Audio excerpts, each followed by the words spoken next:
up is Greg Hunter. Go ahead, Greg. So, Bob, just your thoughts, first half, second half. What didn't they do right early? And then how'd you get that thing turned around in the second half? We woke them up. I don't know. You know, it's been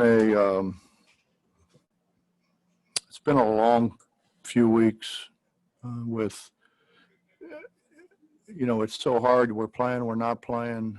We're playing this team. No, we're not. We're going to play this other team. You know, we practice getting ready for Robert Morris, and then Robert Morris can't play. And this is, you know, we wanted to play yesterday instead of today to give us a couple days before we play on Sunday, and we couldn't do that. So it's just been, it hasn't been easy, but it's better than not playing at all. Justin Jackson. Hey, Coach, the second half, the full court pressure, I thought probably made a difference for you guys. Just kind of wondering, Derek said that's something that you guys kind of worked on during the week. You know, what did you see out of the pressure and you know, whether or not you liked it or not?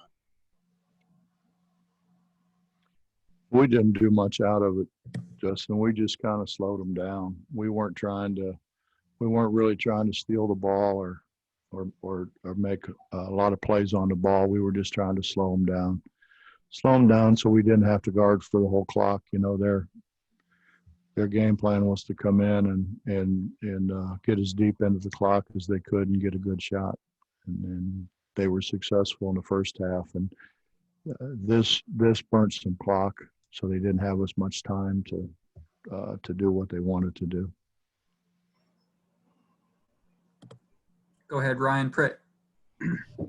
Hey, Coach, you got some looks at some pretty unique personnel formations, I guess, today. I know Oscar and Derek weren't on the floor together again after the first few minutes. Was that because you were running the press, or was that for other reasons, I suppose? Well, that was because neither one of them played very well to start the game. I mean, when you have a 1-footer and you miss it by 2 feet, you're having a bad day. I mean, I don't care who you are, you're having a bad day. So, you know, I mean, you got to come ready to play, and that's all we talked to them about was come ready to play. I mean, really what I wanted to do was get a lead so we could play our younger kids. And you know, because we didn't do that, our younger kids had to sit over there on the bench again. And then we're getting ready to play the 19th ranked team in the country, which they're probably not going to get in that one for very long. And then we're in conference play. So, you know, I thought it was an opportunity if we came out and really played well to get the younger guys in, and we didn't. And I know they were. I mean, they've been great, but they were a little frustrated they didn't get to play hardly at all in a couple minutes basically, and man, we just didn't play hard, man. And I can deal with missed shots, you know, I can deal with missed free throws. I can't deal with not playing hard. And we didn't play hard. That was not my team out there. Kevin Kinder. Going back to the pressure a little bit, Coach, you have a couple of guys though that seem very disruptive, even if they're not getting steals, they're getting deflections, and Gabe and Deuce. So do you try to funnel a little bit toward them at times? I know you said your goal was just getting into the shot clock, but, you know, that's another way. Knock the ball loose maybe a little bit and at least disrupt some things. Are they your best on-ball pressure defenders? Well, a couple of those guys, we would have had to go over, shake them, wake them up to get them to maybe get to the ball because they were kind of standing there in a daze. Gabe is really good at flying around, and Deuce is aggressive, and that's kind of what it takes. And they're both athletic, so yeah, probably they are. You know, you would think that a couple of our bigs with their length and the way they can run, if they see fit to run that day, would be awfully good on the top. We'll go to Cody Nesper. Coach, last week you said Richmond is one of the best offensive teams in the country. I was just wondering why that is. Well, they've got a really good coach who's been there for quite a while and has been able to, I think, recruit his kind of guys. And their point guard's terrific. Their point guard is going to be probably as good a point guard as we're going to play against all year. Does a lot of things for them. Their big is very good because he can make threes. He's got really good physical size and strength, and he passes the ball extremely well. I think if there was one thing that I could say that made them a really good offensive team, they all can pass. I mean, you saw how many we got deflected. They don't get passes deflected. They don't throw them at people's feet. They don't throw them over their heads. They generally throw it to them in the shooting pocket. Greg Hunter.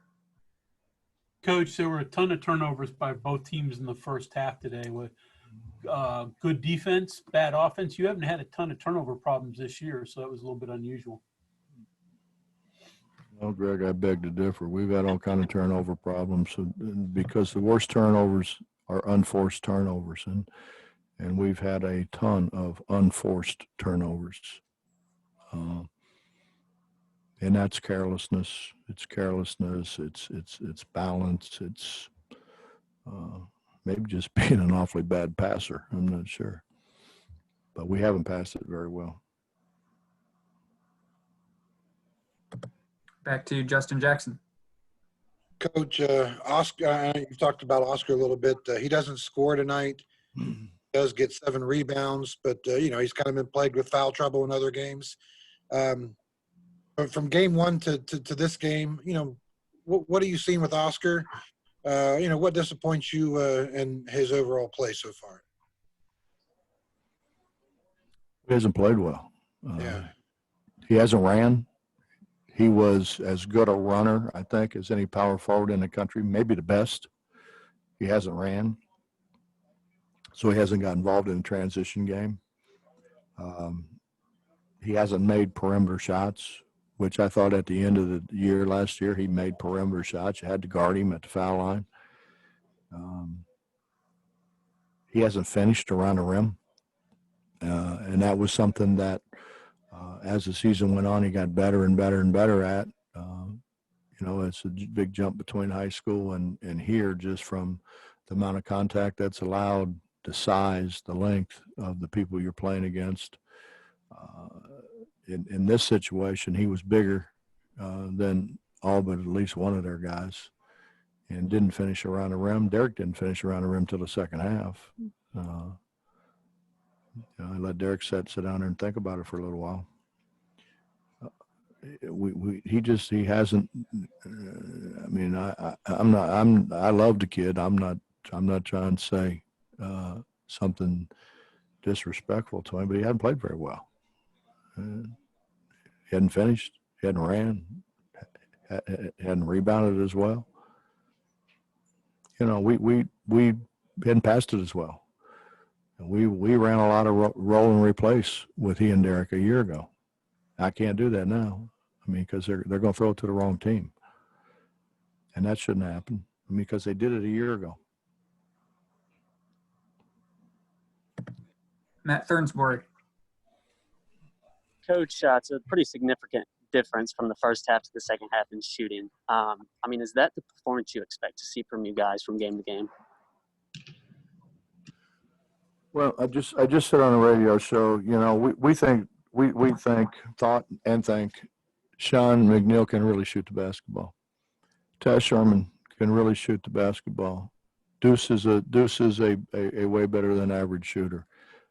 Jordan McCabe is a way better than average shooter. Emmett Matthews came back making shots, shooting the ball better than he had shot the ball in his first 2 years here. So you're looking at 5 guys right there who we thought could stretch the floor, who were very capable of making threes, making shots off the bounce, really being able to occupy the defense. And that hasn't happened. to this point. Not with all of them on the floor. I mean, Sean's made shots when, but we didn't have other guys making shots. Deuce has made shots. We didn't have other guys making shots. Taz has made shots. Haven't had other guys making shots. And we need people to be more consistent. We need them to, when you're open, and it should have a great chance to make a shot. We haven't. So that's been a problem. But we make shots in shooting drills. They're in a practice facility on their own, working at their game. It's just the ball hadn't gone in for whatever reason. Any other questions for Coach? Skylar Callahan. Hey, Bob, do you feel like offensively, aside from the bad passes, but do you think that some of the offense has kind of been hindered due to just not being able to create their own shot?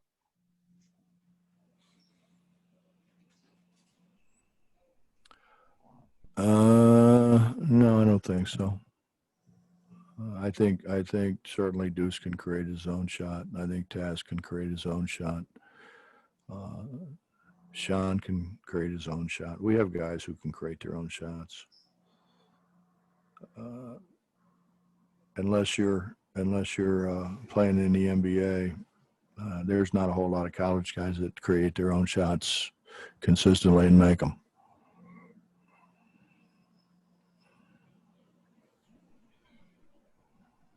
Okay, Coach, thank you very much. Appreciate the time.